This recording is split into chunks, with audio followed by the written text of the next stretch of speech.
To be honest, I was never really crazy about the holidays. For me, they were kind of confusing growing up. See, I'm Jewish with Eastern European roots, and then I married a Catholic.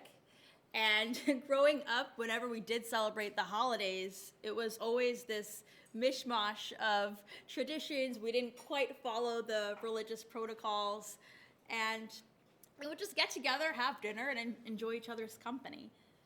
But there was one reason that the holidays were really important to me. The holidays meant that I got to sing and dance in the kitchen with my grandpa Roman. On the very early morning of New Year's Eve, or Novy God, in Russian, that's our most important holiday, I would be woken up by the most incredible aromas of garlic and onion and bone marrow stewing away in the pot. He was busy making his famous holiday holodets. And what that is a traditional Russian bone marrow dish. And it starts with a very large stock pot, and you take bone marrows, onions, garlic, tons of fresh black peppercorn, bay leaves. You fill the whole thing with water, you put it on the stove, and you let it simmer for the whole day. And what you end up with is the most luscious golden broth that you can possibly imagine. It is so rich. When you drink it, it's like drinking a hug. And we had a special tradition that was passed down from generation. My mom, when she and her sister were young, growing up back in Tashkent, and whenever my grandpa would make this, the best part was separating the meat off of the bones, and then you would take the bone and just like suck the juice out of each little bone marrow. That was really the best part. So when I learned about that, I said that that's going to be my new job. And every time he would make this, I would come join him. So after the broth was done, he would get porcelain dishes. He would put the bits of the meat at the bottom, and then you ladle the golden broth on top and garnish with a hard-boiled egg, tons of fresh garlic and fresh cracked pepper, and then you let it sit overnight or in the fridge until it comes into the most savory gelatin. And I know that sounds weird if you've never tried it, but trust me, it's delicious. It's been 9 years since my grandpa has been with us for the holidays. He was diagnosed with stage 4 lung cancer, and we knew our time together was going to be limited, but we decided that we were going to make the most out of every minute that we had left together. And he was going to teach me everything he knew about cooking and traditions to make sure that not only that his memory was going to live on, but the culture and the love that each one of those recipes holds would continue. One day he was teaching me how to make his famous plof, which is a rice dish that you make with lamb, traditionally garlic and onions, cumin, and if you want to be fancy, you could use saffron to flavor it as well.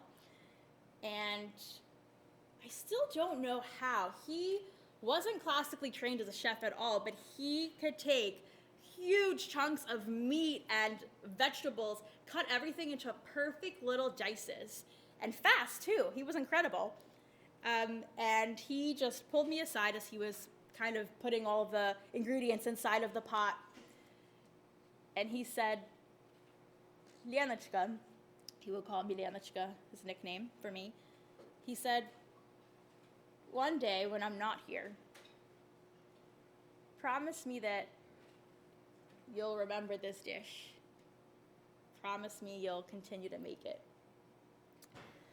So I'm very fortunate that my dad has actually taken over recreating this special plof in his own way, and we would go out for New Year's now, out to the Poconos in the beautiful mountain air. He makes a huge pot of the plof over a charcoal flame.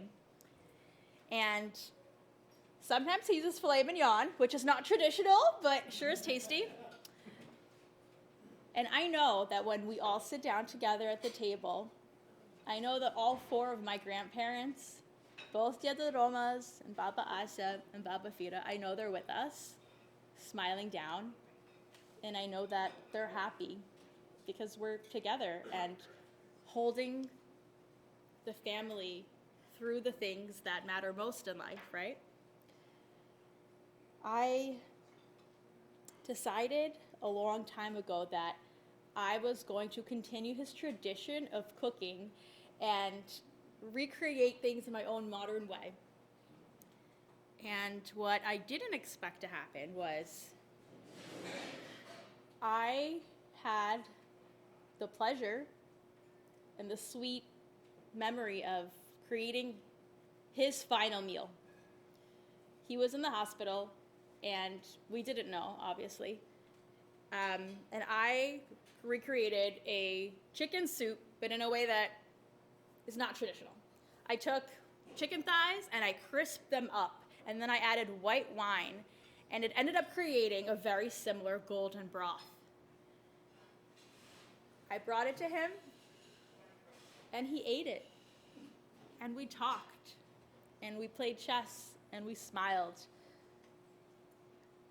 So if you could take one thing away from my story tonight, next time that you have the pleasure of sitting down to eat and to share a meal with somebody that you love, somebody that matters to you, slow down and use all of your senses to take in the sights and the sounds and the smells and the aromas and the textures. Make that memory so vivid, make that memory so deep, and lock it in your heart.